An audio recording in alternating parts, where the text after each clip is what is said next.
Baik, Assalamualaikum warahmatullahi wabarakatuh.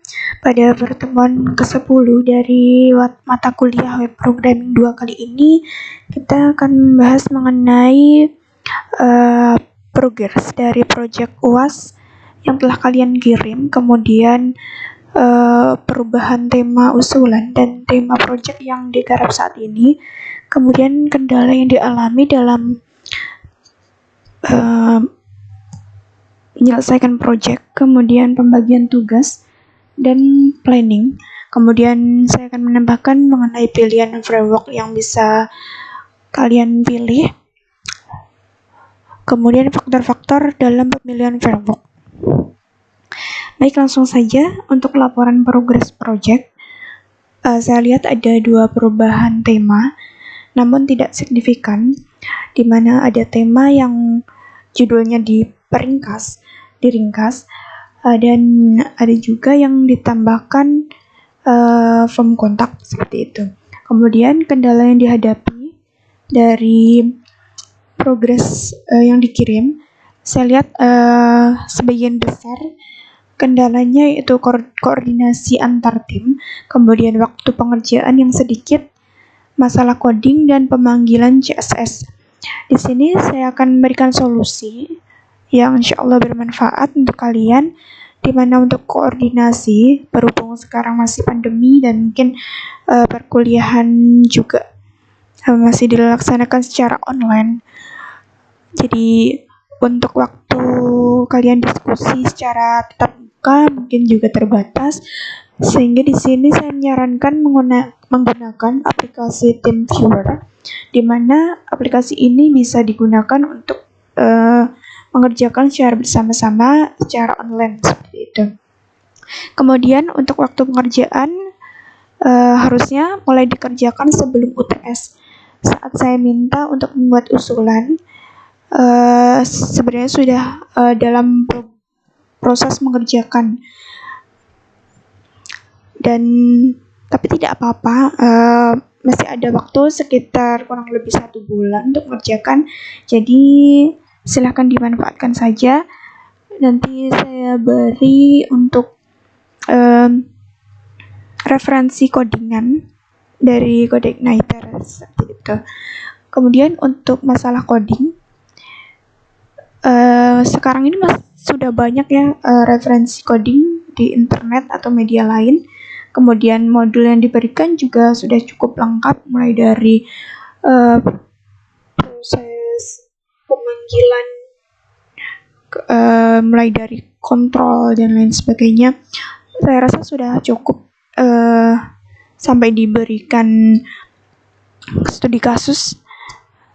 Saya rasa itu sudah cukup lengkap, tinggal dimasukkan saja, tinggal diimplementasikan di studi kasus kalian masing-masing. Kemudian jika masih ada kesulitan untuk kode CI secara full, bisa mengkombinasikan dengan framework lain yang kalian kuasai. Misalnya kalian menguasai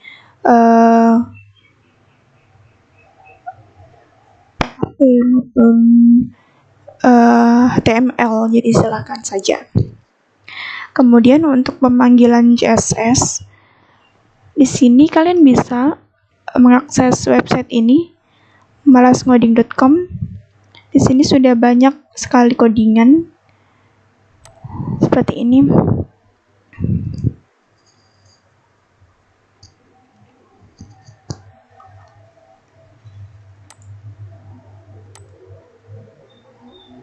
Nah, jadi di sini ada codingan untuk membuat login dengan CodeIgniter, kemudian cara mendapat data user, kemudian membuat pagination, membuat CRUD, hapus data, input data, kemudian menampilkan data, menghilangkan indeks .php. Ini juga ada di modul. Kemudian membuat library sendiri dan lain sebagainya. Masih banyak ya di sini yang bisa kalian pelajari. Oke. Selanjutnya, mengenai pembagian tugas, saya rasa sudah cukup bagus untuk kelompok-kelompok yang sudah mengupload tugas masing-masing dari anggotanya. Sudah ada tim leader, itu bagus sekali. Kemudian untuk planning ke depan sudah cukup bagus. Sudah ada rencana penambahan fitur, perbaikan desain agar user merasa nyaman dalam menggunakan aplikasi tersebut. Itu sudah bagus.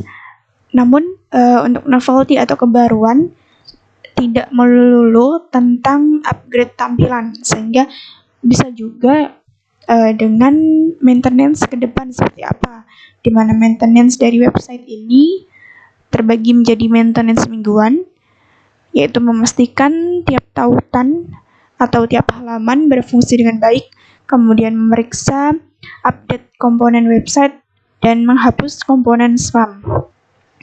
Kemudian untuk maintenance bulanan, meninjau performa dari website itu sendiri, kemudian mereview konten website dan melakukan tes kecepatan loading dari website tersebut.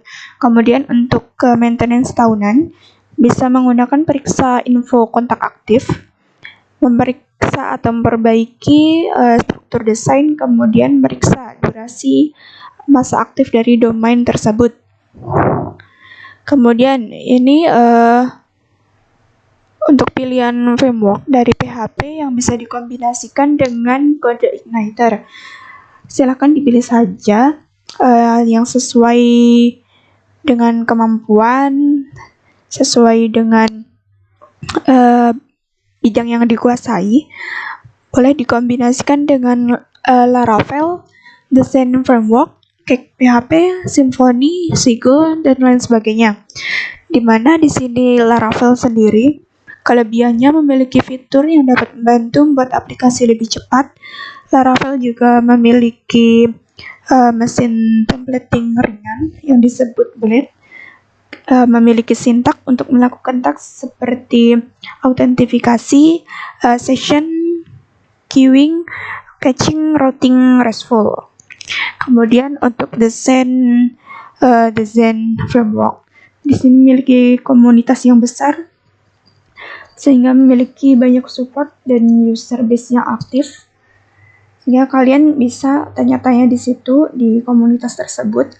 Kemudian Zen juga memiliki banyak fitur yang dibuat untuk pengemasan level korporat, pengembangan aplikasi level korporat.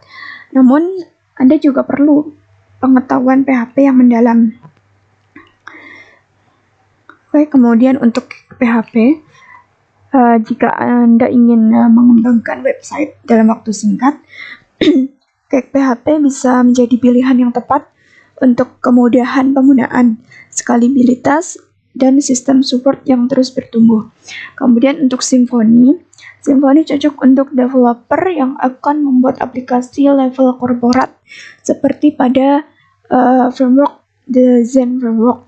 Kemudian contoh website yang menggunakan Symfony yaitu Yahoo dan Bookmarks. Kemudian Symfony ini memiliki keterbatasan, yaitu bekerja sedikit lebih lambat dibanding framework lain. Kemudian untuk framework Sigil terkenal untuk membuat website, command line, dan aplikasi GUI. Sigil ini memiliki contoh aplikasi yang bisa dikustomisasi sesuai kebutuhan. Kemudian untuk memilih framework yang sesuai harus diperhatikan faktor-faktor berikut, yaitu kemudahan. Cari framework yang menurut kalian mudah dan memudahkan, jangan malah mempersulit. Kemudian pengembangan dan kinerja, pilih yang kinerjanya bagus.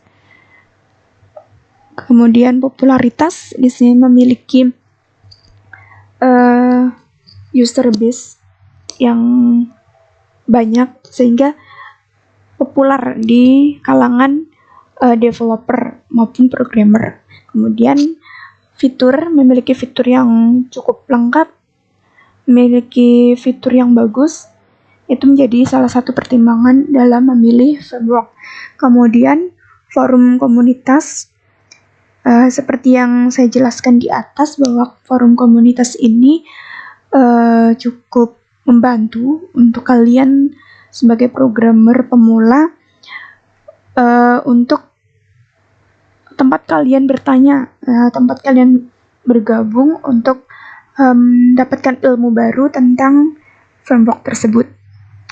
Kemudian untuk catatan, di sini saya perbolehkan menggunakan framework lain untuk dikombinasikan dengan kode Igniter. Namun, jangan hilangkan kode Igniternya. Sehingga meskipun hanya sedikit, harus tetap menggunakan kode Igniter karena pada semester ini kita belajar tentang kode Igniter. Mungkin itu yang dapat saya sampaikan mengenai progres, kemudian pilihan framework, kemudian di sini ada solusi dari permasalahan atau kendala yang kalian hadapi.